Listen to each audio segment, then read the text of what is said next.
Winter of 1887. The blizzard howled through Wyoming territory like a banshee's cry, claiming lives and breaking hearts. At the lonesome train station in Cheyenne, a woman sat frozen on a wooden bench, her breath forming white clouds in the bitter air. She clutched a small leather bag containing everything she owned: $3, a faded photograph, and a heart full of dreams that seemed as cold as the night itself.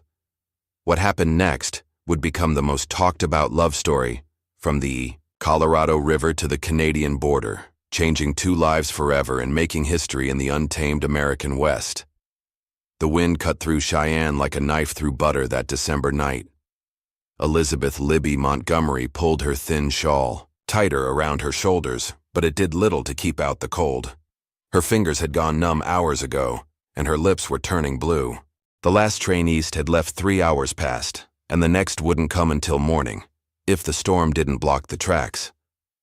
Libby had been a nurse back in Philadelphia, working in the charity hospital where she'd learned to tend wounds, deliver babies, and comfort the dying.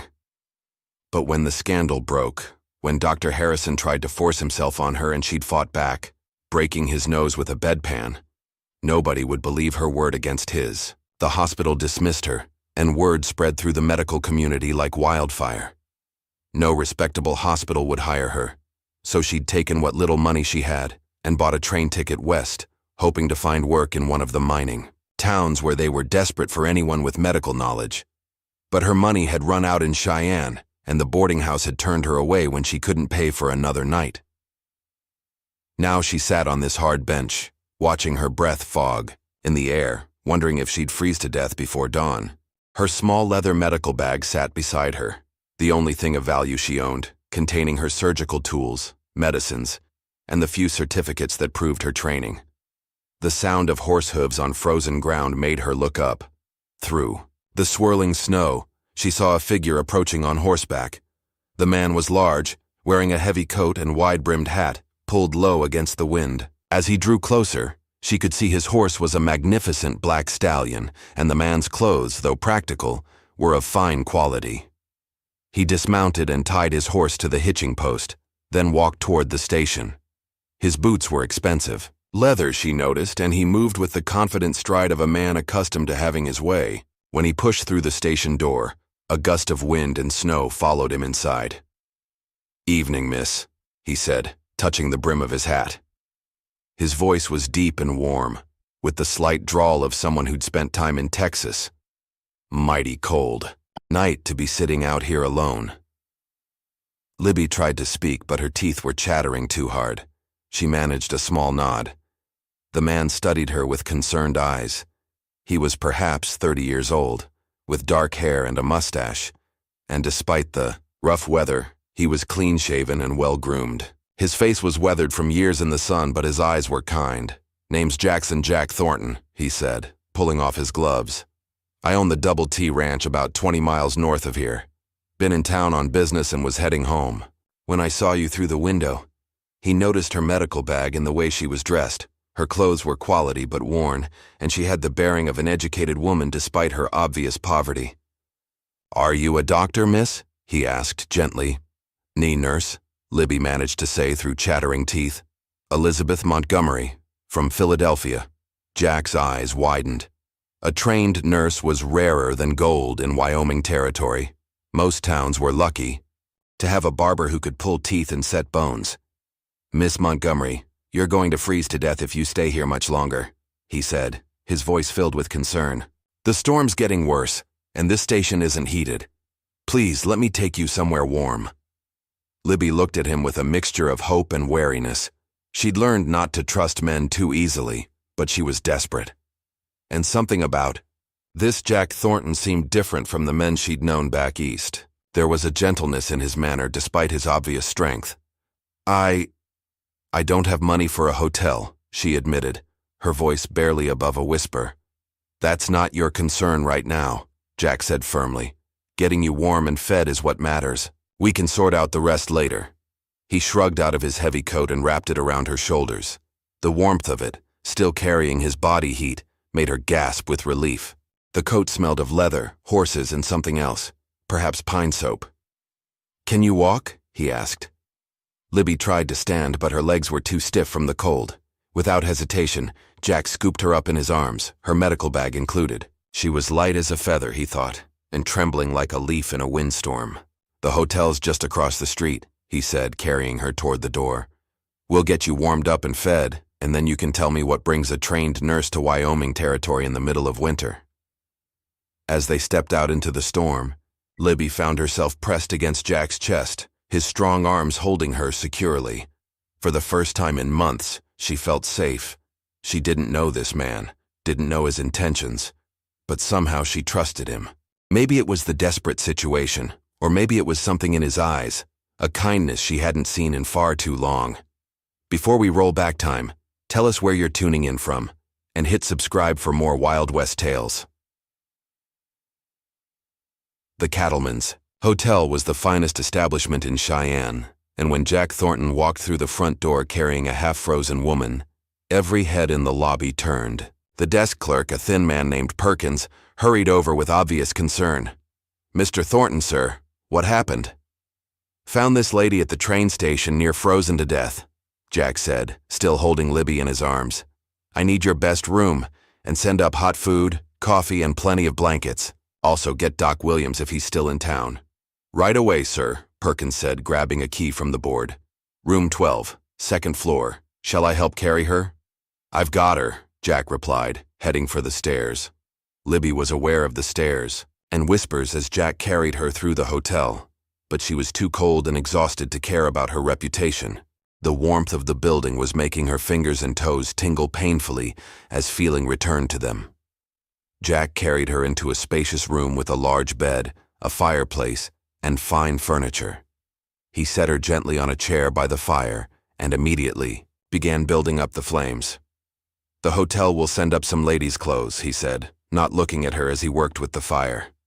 "Yours are damp from the snow. We need to get you warm and dry." A knock at the door announced the arrival of hot coffee, soup, and blankets. Jack tipped the boy generously and sent him away, then poured Libby a cup of coffee with hands that were surprisingly gentle for their size.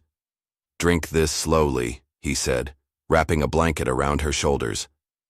"Too much heat too fast can be dangerous." Libby sipped the coffee gratefully, feeling warmth spread through her chest. "You seem to know something about medicine yourself," she observed, her voice growing stronger. Jack smiled. "You learn a few things running a ranch.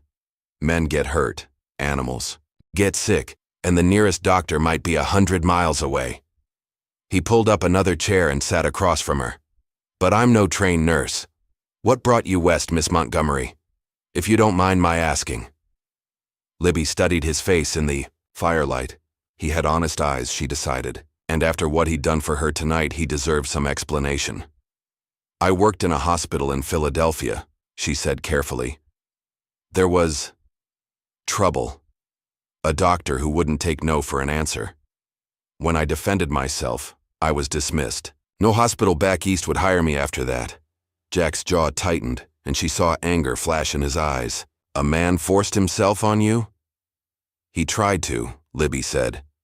"I broke his nose with a bedpan." Despite the serious nature of the conversation, Jack's mouth twitched with the hint of a smile. "Good for you. I hope it hurt." "It did," Libby said, and, for the first time in months, she almost smiled too. "But it cost me my career. I thought maybe in the West, where doctors are scarce, my past wouldn't matter so much." "It doesn't," Jack said firmly. "Out here, we judge people by what they do, not by the lies told about them back east. A trained nurse is worth her weight in gold in this territory." Another knock interrupted them, and a hotel maid entered with an armload of women's clothing. "Begging your pardon, sir, but these are the finest we have. Mrs. Patterson in room 8 donated them. She said any woman caught in this storm deserves all the help we can give." "Thank Mrs. Patterson for her kindness," Jack said, standing. "I'll wait downstairs while Miss Montgomery changes." "Mr. Thornton," Libby called as he reached the door. "Why are you helping me? You don't know me." Jack paused, his hand on the doorknob. "Maybe because I know what it's like to be alone in the world," he said quietly. "And maybe because I've been praying for someone like you to come along." "Someone like me?" "A healer," he said. My ranch hands get hurt regular, and I've lost good men because there was no one to tend them properly. But more than that, he turned to face her fully. I've been looking for someone special, someone with strength and courage, someone who'd break a man's nose rather than let him take. With that, he left the room, closing the door gently behind him. Libby sat by the fire staring at the closed door. She'd expected many things when she came west, but she'd never expected to meet a man like Jack Thornton. Rich enough to own his own ranch, kind enough to help a stranger, and respectful enough to leave her alone to change clothes without being asked. She looked at the clothes the maid had brought, a simple but well-made dress of blue wool, undergarments, stockings, and even a pair of boots that looked like they might fit. As she changed out of her damp, travel-stained clothes, she couldn't help but wonder what tomorrow would bring. For the first time since leaving Philadelphia, she felt a spark of hope. Libby woke to sunlight streaming through the hotel window and the distant sound of voices from the street below. The storm had passed, leaving the world covered in pristine white snow. She'd slept better than she had in weeks, warm and safe for the first time since leaving Philadelphia. A soft knock at the door made her sit up. "Miss Montgomery? It's Jack Thornton." "Just a moment," she called, quickly braiding her long brown hair and smoothing the borrowed dress. When she opened the door, she found Jack standing in the hallway with a breakfast tray. "Morning," he said with a smile that made her heart skip. "Thought you might be hungry. How are you feeling?" "Much better, thank you," she said, stepping aside to let him enter. "Mr. Thornton, I don't know how to repay your kindness." "Jack," he corrected, setting the tray on the small table by the window. "And you don't owe me anything, though I was hoping we might talk about your plans." They sat across from each other, as Libby ate the hearty breakfast of eggs, bacon, biscuits, and jam. The food was delicious, and she realized how long it had been since she'd had a proper meal. "I don't have many plans," she admitted. "I was hoping to find work in one of the mining camps, but I'm not sure how to get there, or even which camps might need a nurse." Jack leaned back in his chair, studying her. "Mining camps are rough places for a woman alone. Dangerous, too. Most of those men haven't seen a decent woman in months, and they don't always remember their manners." "I can take care of myself," Libby said with quiet determination. "I'm sure you can," Jack agreed. "But there might be another option. My ranch covers 50,000 acres, and I employ about 60 men year-round. During roundup and branding season, that number goes up to nearly 100. These men work hard and get hurt regular. Broken bones, cuts, burns, snake bites, you name it." Libby set down her coffee cup, interested. "You're offering me work?" "I'm offering you a position as the ranch's nurse," Jack said. "Good pay, comfortable quarters, and all the medical supplies you need. You'd have your own cabin near the main. House and Cookie, that's our cook, would make sure you're well fed." It sounded almost too good to be true. "What would you expect in return?" Jack's expression grew serious. "Honest work for honest pay. Tend the men when they're hurt, help with difficult births among the livestock when needed, and maybe teach some of the hands basic first aid. Nothing more than that. And you'd expect nothing personal." Understanding dawned in Jack's eyes. "Miss Montgomery, Libby, I'm not the kind of man who'd take advantage of a woman's desperate situation. If something personal were to develop between us, it would be because we both wanted it, not because you felt obligated." Libby studied his face, looking for any sign of deception, but his eyes were clear and honest, and everything about his behavior since finding her had been that of a gentleman. "How far is your ranch?" she asked. 20 miles north. It's called the double T after my initials, Jackson Thomas Thornton. We raise cattle and horses, some of the finest in Wyoming territory. The work is hard but honest, and the men who ride for me are good people." "You said you've been looking for a healer. Haven't you tried to hire a doctor?" Jack laughed, but there was no humor in it. "I've tried. Posted notices in newspapers from Denver to Kansas City. Most doctors want to practice in towns where they can build a profitable practice treating wealthy patients.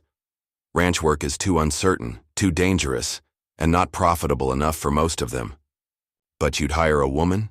I'd hire anyone with the skills and courage to do the job," Jack said firmly. Out here we care more about what a person can do than whether they wear pants or a dress. Libby considered the offer. It was better than anything she'd dared hope for, but it seemed too perfect. There had to be a catch. "What aren't you telling me?" she asked. Jack smiled appreciatively. Smart as well as skilled. "All right, here's the truth of it. The Double T is a working ranch, not a fancy estate. The winters are hard, the summers are hot, and we're 20 miles from the nearest town. You'd be the only woman on the ranch most of the time except for Cookie's wife Martha, who helps in the kitchen. It can be lonely."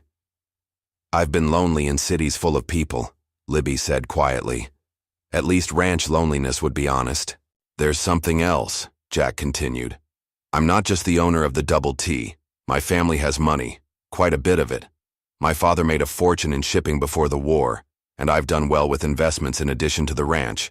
Some people might say you're trying to catch yourself a wealthy husband." Libby's chin came up defiantly. "Let them say what they want. I know my own heart and intentions." "I believe you do," Jack said softly, "but I wanted you to know what you might be walking into." They sat in comfortable silence for a moment, watching the snow-covered street through the window. Finally, Libby spoke. "When would you want me to start?" Jack's face lit up with a smile that transformed his weathered features. "Does that mean you'll take the position?" "It means I'll try it," Libby said carefully. "If it doesn't work out for either of us, I'll move on with no hard feelings." "Fair enough," Jack said, standing and extending his hand. "Welcome to the Double T, Nurse Montgomery." As Libby shook his hand, she felt a spark of electricity pass between them. From the look in Jack's eyes, he felt it too. This job might be more complicated than she'd thought, but for the first time in months, she was looking forward to the future. The ride to the Double T Ranch took 3 hours through snow-covered countryside that took Libby's breath away. Jack had bought her a warm coat, riding boots, and other necessities in Cheyenne, refusing to take no for an answer when she protested the expense. "Consider it an advance on your salary," he'd said with a grin that was becoming familiar. Now, as they rode side by side through the Wyoming wilderness, Libby felt a sense of freedom she'd never experienced back east. The landscape was vast and beautiful, with snow-capped mountains in the distance and endless sky overhead. Jack pointed out landmarks along the way, a creek where they watered their horses, a grove of cottonwood trees that provided shelter during summer roundups, and finally, the boundary markers of the Double T. "There she is," Jack said with obvious pride as they crested a hill. Libby gasped at the sight below them. The Double T Ranch sprawled across a valley like a small town. The main house was large and well-built, constructed of logs and stone with a wide front porch. Nearby stood a bunkhouse, stables, corrals, a blacksmith shop, and various other outbuildings. Smoke rose from several chimneys, and she could see men working despite the cold weather. "It's beautiful," she said honestly. "Wait until spring," Jack replied. "When the grass is green and the wildflowers are blooming, there's no prettier sight in all of Wyoming." As they rode into the ranch yard, men began emerging from various buildings to greet them. Word of Jack's mission to town had obviously spread, and they were all curious about the woman riding beside their boss. "Boys," Jack called out as he dismounted, "I want you to meet Miss Elizabeth Montgomery. She's our new nurse." A cheer went up from the assembled men, and Libby felt her cheeks redden. One grizzled cowboy with gray whiskers stepped forward. "Name's Tom Bradley, miss. I'm the foreman here. Can't tell you how glad we are to have someone with medical training on the ranch." "Thank you, Mr. Bradley," Libby said as Jack helped her down from her horse. "I hope I can be of help." "Oh, you will be," said another man with a bandaged hand. "I cut myself on some barbed wire yesterday, and it's been paining me something fierce." "I'll take a look at it after I get settled," Libby promised. Jack led her toward a small but well-built cabin about 50 yards from the main house. "This will be your home," he said, opening the door. The cabin was simple but comfortable, with a main room that served as both living area and office, a small bedroom, and a kitchen with a wood stove. A fire had already been lit in the fireplace, and the rooms were warm and welcoming. "Cookie's wife Martha stocked the kitchen with supplies," Jack explained, "and I had some of the boys bring over furniture and linens. If you need anything else, just let me know." Libby walked around the cabin, touching the simple wooden furniture and admiring the view from the windows. One looked toward the mountains, another toward the main house and ranch buildings. It was perfect. "There's one more thing," Jack said, leading her to a room she hadn't noticed. "I thought you might need this." He opened the door to reveal a fully equipped medical office. There was an examination table, cabinets full of supplies, surgical instruments, and medicines.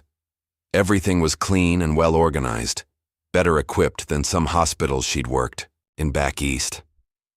"Jack," she breathed, overwhelmed. "This must have cost a fortune." "A good nurse is worth a fortune," he said simply. "Besides, I ordered most of this months ago, hoping I'd eventually find someone to use it." Libby felt tears prick her eyes. After months of rejection and hardship, this kindness was almost too much to bear. "Thank you," she whispered. "Don't thank me yet," Jack said with a smile.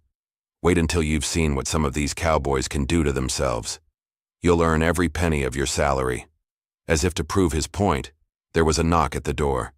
Tom Bradley entered, supporting a young cowboy who was hopping on one foot.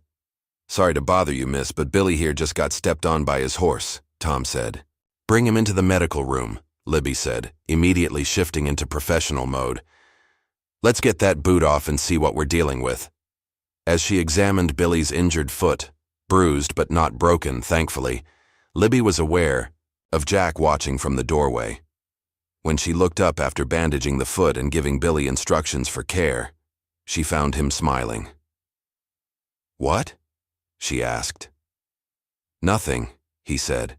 "Just thinking that this might work out even better than I hoped." That evening, after treating 3 more minor injuries and meeting most of the ranch hands, Libby sat in her new cabin trying to process everything that had happened. 2 days ago, she'd been freezing and penniless at a train station. Now she had a job, a home, and the respect of the men she'd be working with. And then there was Jack Thornton himself. He was nothing like the men she'd known back east. Neither the refined but weak gentlemen of society, nor the crude men who'd tried to take advantage of her vulnerability.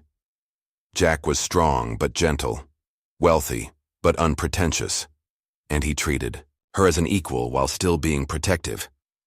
A soft knock at her door interrupted her thoughts. When she opened it, she found Jack standing on her porch with a steaming cup in his hands. "Thought you might like some hot chocolate before bed," he said. "Martha makes the best in Wyoming territory." "That's very thoughtful," Libby said, accepting the cup gratefully. "Would you like to come in for a few minutes?" Jack hesitated. "I don't want to compromise your reputation." "I think my reputation can survive a brief conversation with my employer," Libby said with a smile. "Besides, who's going to see us way out here?" Jack entered and took a seat by the fireplace while Libby settled into the chair across from him. The hot chocolate was indeed delicious, rich and warming. "How are you settling in?" he asked. "Better than I dared hope," she admitted.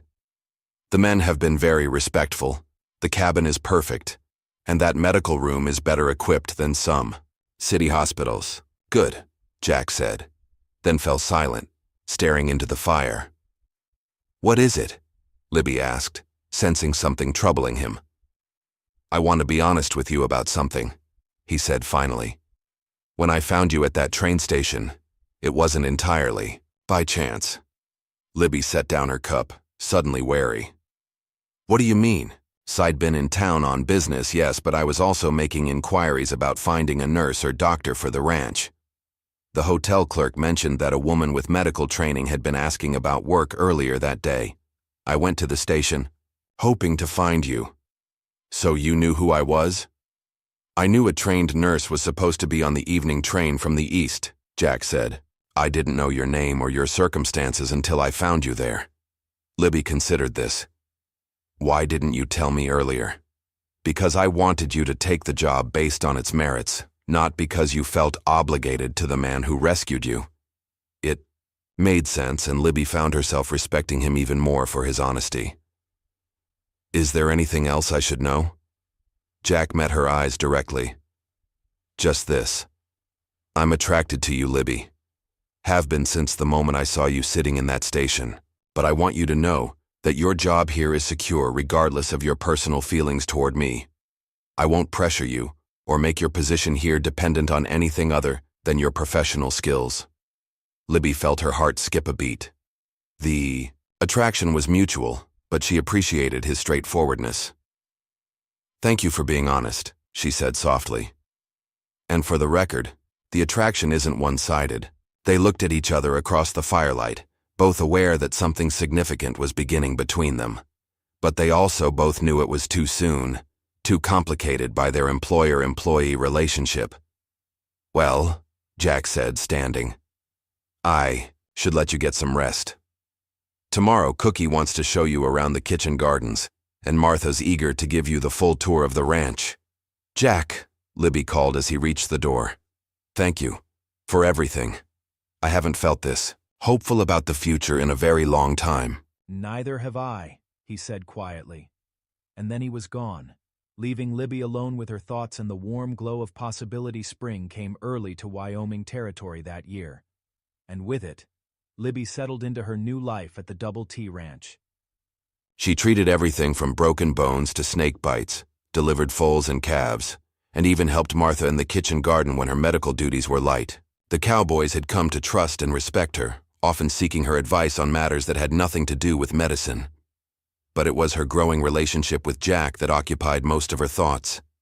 He was careful to maintain professional boundaries during the day, but their evening conversations on her cabin porch had become a cherished routine. They talked about everything: his dreams for the ranch, her experiences back east, their hopes for the future.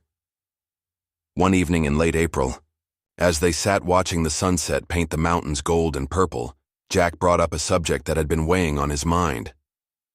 Libby, there's something I need to tell you about my past, he said, his voice unusually serious.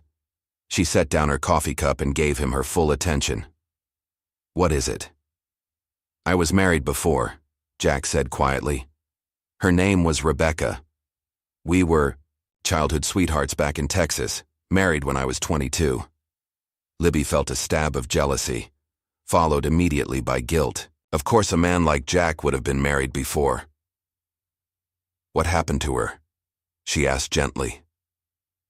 Fever took her 3 years ago, Jack said, pain evident in his voice.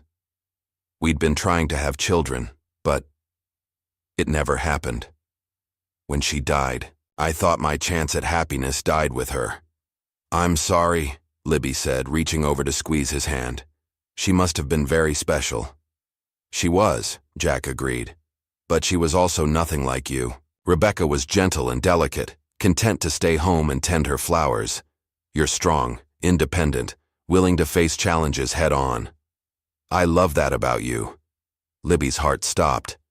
Jack, I know it's too soon, he said quickly. I know, we work together, and that complicates things. But I can't pretend anymore that my feelings for you are just professional respect. Mine aren't either, Libby admitted. But you're right. It is complicated. What would the men think? What would people in town say? I don't care what they say, Jack said firmly, but I care what you think, what you want. Before Libby could answer, Tom Bradley came running up to the cabin, his face pale with worry. Boss, Miss Libby, there's been an accident. Lightning spooked. The horses, and young Danny got trampled. He's hurt bad.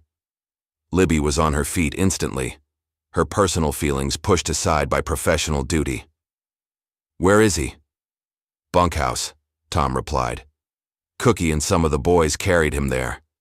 Libby ran to the medical room to grab her supplies while Jack saddled horses to ride for the doctor in Cheyenne. But when she reached the bunkhouse and saw Danny's injuries, she knew there wasn't time to wait for the doctor. The 18-year-old cowboy was unconscious, his chest crushed and his breathing labored. Internal bleeding was obvious, and Libby knew she had to operate immediately or lose him. Clear a table, she ordered the gathered men. I need lots of light, hot water, and clean sheets. Tom, I need you to assist me. Miss Libby, Tom said uncertainly. Shouldn't we wait for the doc? He'll be dead before the doctor gets here, Libby said firmly. I've done this surgery before. We can save him, but we have to act now. For the next 3 hours, Libby worked over Danny's broken body, repairing internal damage and setting bones. The cowboys watched in awed silence as she performed what seemed like miracles with her skilled hands. When she finally stepped back, exhausted but triumphant, Danny's breathing was steady, and his color had improved. "He'll live," she announced, and the bunkhouse erupted in cheers. Jack, who had returned with the doctor an hour earlier, watched from the doorway with undisguised admiration. When the doctor examined Danny and pronounced Libby's work as fine as any surgeon in Denver could have done, Jack's pride was evident to everyone present. Later that night, after Danny had been moved to the cabin next to Libby's for easier monitoring, she and Jack finally had a chance to talk. "What you did tonight," Jack said as they sat on her porch in the moonlight. "It was incredible. You saved that boy's life." "It's what any trained nurse would have done," Libby said modestly. "No," Jack said firmly. "It's what you did, and it's why I love you." There it was, out in the open. Libby looked at this man who had rescued her from freezing, given her a home and meaningful work, and now looked at her as if she were the most precious thing in the world. "I love you too," she said simply. Jack leaned over and kissed her then, gentle and sweet under the star-filled Wyoming sky. When they broke apart, both were breathing hard. "Marry me, Libby," Jack said. "I know it's fast. I know it's complicated. But I can't imagine my life without you now." "Jack," Libby began, but he held up a hand. "You don't have to answer tonight," he said. "Just promise me you'll think about it." "I will," she promised, though in her heart she already knew her answer. Word of Jack's proposal spread through the ranch faster than wildfire, and to Libby's surprise, the reaction was overwhelmingly positive. The cowboys had come to love and respect her, and they could see how happy she made their boss. Even Tom Bradley, initially skeptical about having a woman on the ranch, gave the match his wholehearted approval. "Never seen the boss smile so much," he told Libby one morning as she checked on Danny's recovery. "You're good for him, miss. Good for all of us." The wedding was planned for the first Saturday in June, and it became the social event of the season in that part of Wyoming territory. Cowboys from neighboring ranches, townspeople from Cheyenne, and even some of Jack's business associates from Denver came to witness the union of the millionaire rancher and his nurse. Libby wore a dress of ivory silk that Jack had ordered specially from San Francisco, and Martha had woven wildflowers from the prairie into her hair. She looked radiant as she walked down the makeshift aisle between the ranch buildings, with Tom Bradley proudly escorting her in place of the father she'd lost years earlier.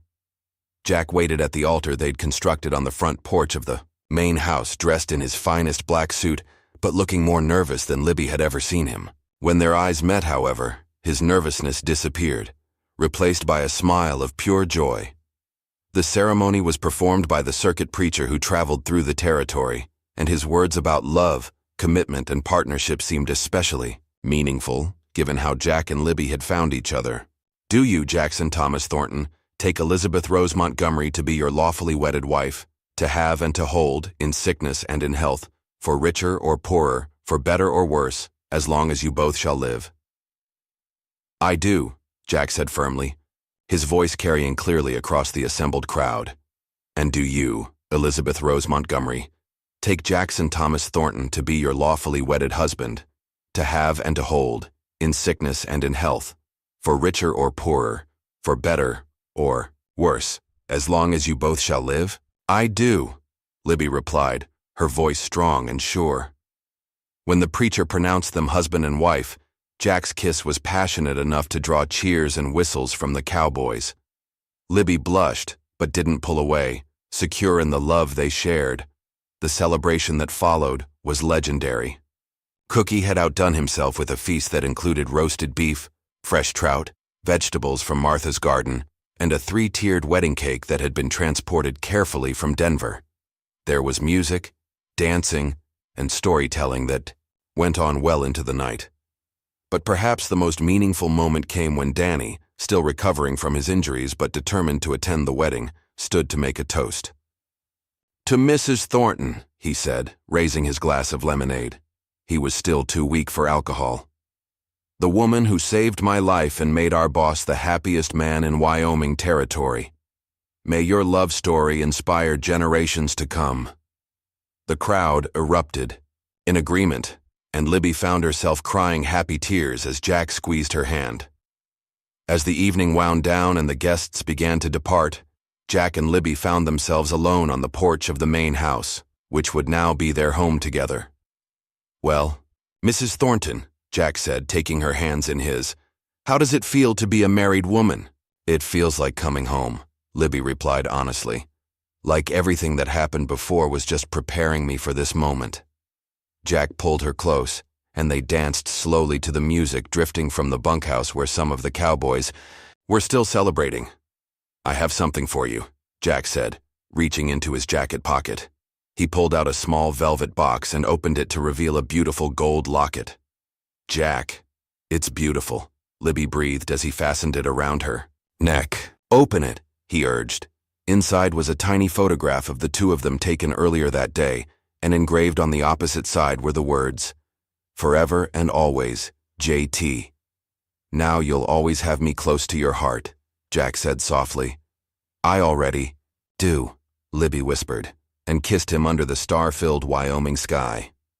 The first year of marriage brought both joys and challenges to Jack and Libby Thornton. Libby continued her work as the ranch nurse, but now she also took on the role of ranch wife, helping Jack with the business side of the operation and entertaining the important visitors who came to buy cattle and horses.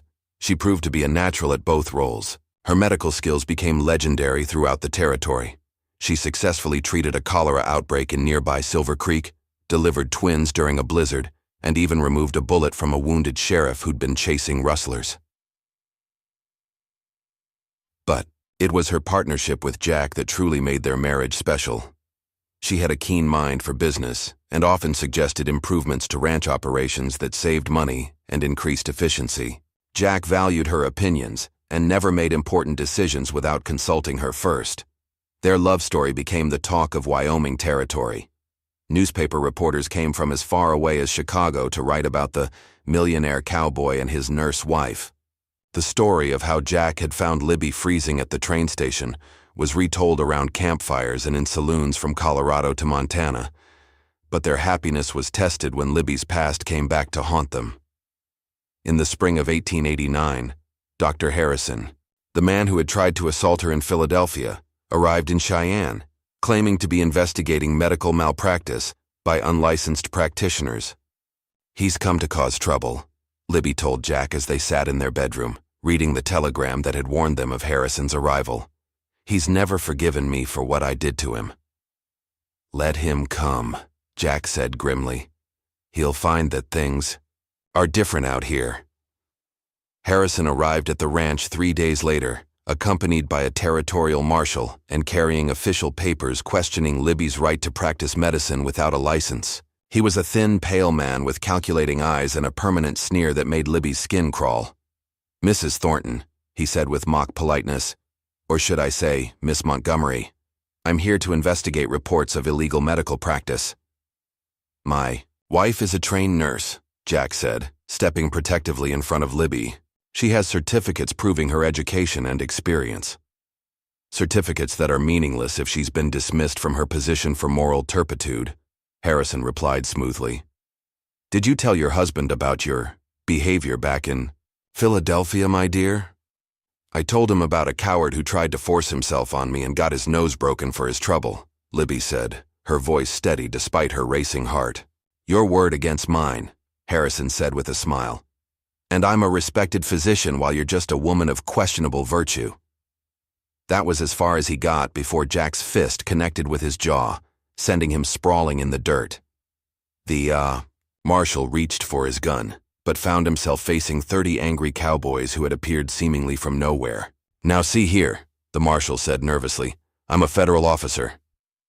"And I'm a citizen of Wyoming territory," Jack said calmly, though his eyes were blazing with anger. "You want to question my wife's credentials? Fine. Let's go to town and have a proper hearing." The hearing was held in Cheyenne's courthouse 3 days later, and it seemed like half the territory showed up to support Libby. Patient after patient testified about her skill and compassion. The doctor from Cheyenne spoke eloquently about her surgical abilities. Even the territorial governor, who had met Libby at a social function, sent a letter praising her contributions to the territory's medical care. Harrison's accusations fell apart under scrutiny. It was revealed that he had been dismissed from his own hospital position for drinking and incompetence, and that he had harbored a grudge against Libby for years. When Tom Bradley testified about how Libby had saved Danny's life, performing surgery that no one else in the territory could have done, the judge's decision was swift and decisive. "Mrs. Thornton," the judge said, "your service to this territory has been exemplary. Your nursing certificate is hereby officially recognized by the territorial government, and you are authorized to practice medicine throughout Wyoming Territory. As for you, Dr. Harrison, I suggest you leave our territory immediately, before these good people decide to show you the same hospitality you've shown their beloved nurse." The courtroom erupted in cheers, and Libby found herself swept up in Jack's arms as he spun her around in celebration. "It's over," he whispered in her ear. "He can't hurt you anymore." "We did it together," Libby replied, looking into his eyes. "We can face anything together." That night, as they celebrated with their friends and neighbors, Libby realized that her love story with Jack had become something bigger than just their personal happiness. They had become symbols of the American dream, the idea that in the West, people could reinvent themselves, that hard work and love could overcome any obstacle. By 1892, 5 years after their marriage, Jack and Libby Thornton had become one of the most influential couples in Wyoming Territory. The Double T Ranch had expanded to over 100,000 acres, and their cattle and horses were renowned throughout the West. But it was their contributions to the community that truly set them apart. Libby had established the first real hospital in the territory, a modern facility in Cheyenne that served patients from hundreds of miles around. She had also started a nursing school, training young women to provide medical care in remote areas. Her innovations in frontier medicine had been written about in medical journals back east, and she had been invited to speak at medical conferences in Boston and New York. Jack had become a political force as well, serving in the territorial legislature and advocating for statehood. He had also invested in railroads, mining, and other businesses that brought prosperity to the region. But perhaps his greatest achievement was the town he had built on the southern border of the ranch, Thornton, Wyoming, complete with schools, churches, shops, and homes for the families of his employees. Their love story had indeed made history, inspiring countless others to take chances on love and new beginnings. But their greatest joy came from the 3 children they had been blessed with, twin boys born in 1890, followed by a daughter in 1892. Little Thomas and Jackson Jr. were already showing signs of their father's love for the land and their mother's compassionate nature. Baby Rebecca, named for Jack's first wife with Libby's blessing, was the light of their lives. "She's going to be a healer like her mother," Jack said one evening as they watched their daughter sleep in her crib. "Look at those gentle hands." "Or a rancher like her father," Libby replied with a smile. "Those hands look strong enough to handle horses." "Maybe both," Jack said, pulling his wife into his arms. "In this family we believe in unlimited possibilities." As they stood together watching their children sleep, Libby reflected on the journey that had brought them to this moment. From that freezing night at the train station to this warm, love-filled home, it had been an adventure beyond her wildest dreams. "Do you ever regret it?" Jack asked, as if reading her thoughts. "Leaving Philadelphia, coming west, taking a chance on a rough cowboy." "Never," Libby said firmly. "That night you found me at the station was the luckiest night of my life. Everything that happened before was just preparing me to be your wife and the mother of your children." "I love you, Libby Thornton," Jack said, kissing her forehead. "More than I ever thought possible." "And I love you, Jackson Thornton," she replied. "Forever and always." Outside their window, the Wyoming wind whispered through the cottonwood trees, carrying with it the sounds of the ranch settling down for the night. In the distance, a cowboy played a soft tune on his harmonica, and the cattle lowed peacefully in the fields. Years later, when historians wrote about the early days of Wyoming, they always included the story of Jack and Libby Thornton. Their love story became legend, told and retold around campfires and in books, inspiring generations of Americans to believe in the power of love to overcome any obstacle. The Double T Ranch continued to thrive under their children's leadership. Thomas became a respected cattleman, and served as Wyoming's first state senator. Jackson Jr. became a doctor, following in his mother's footsteps, and established hospitals throughout the growing state. Rebecca married a fellow rancher and raised 6 children of her own, passing down the family stories of courage, love, and perseverance. The town of Thornton grew into a thriving city, and the hospital Libby founded became a major medical center. Her nursing school graduated hundreds of women who carried her legacy of compassionate care throughout the American West. But perhaps the most enduring legacy of Jack and Libby's love story was the example they set for others. They proved that love could blossom in the most unlikely circumstances, that 2 people from different worlds could build a life together based on mutual respect, shared dreams, and unwavering commitment. In the museum in Cheyenne, visitors can still see Libby's medical bag, the one she carried that cold night in 1887 when she sat freezing at the train station. Next to it is Jack's wedding ring and a copy of their marriage certificate. But the real monument to their love isn't in any museum. It's in the hundreds of couples who found inspiration in their story, who took chances on love, who built lives together in the American West. The plaque in the museum reads, "Jackson and Elizabeth Thornton, proof that love can conquer all and that the greatest adventures begin with a single act of kindness." And in the graveyard on the hill overlooking the Double T Ranch, 2 headstones stand side by side under the big Wyoming sky. Jack died in 1923 at age 86, and Libby followed him just 3 months later, unable to bear life without her beloved husband. They are buried together as they lived, hand in hand, heart to heart, their love story complete but their legend eternal. The inscription on their shared headstone, chosen by their children, reads simply, "Forever and always. A love that made history." Even today, more than a century later, visitors come to Wyoming to see where the famous love story began. They visit the site of the old train station in Cheyenne, tour the Double T Ranch, now a museum, and walk through the town of Thornton. And they leave inspired by the story of a millionaire cowboy who found a freezing nurse at a train station and discovered that sometimes the greatest treasures are found in the most unexpected places. The legend of Jack and Libby Thornton lives on, a testament to the power of love, the promise of the American West, and the truth that every great love story begins with someone caring enough to reach out to a stranger in need. Their love story truly did make history, proving that in the land of endless possibilities, love is the greatest adventure of all. Now that you've watched the full story, we'd really appreciate it if you could rate it out of 10 in the comments. Your thoughts help us improve and ensure we're bringing you the kind of storytelling you truly enjoy.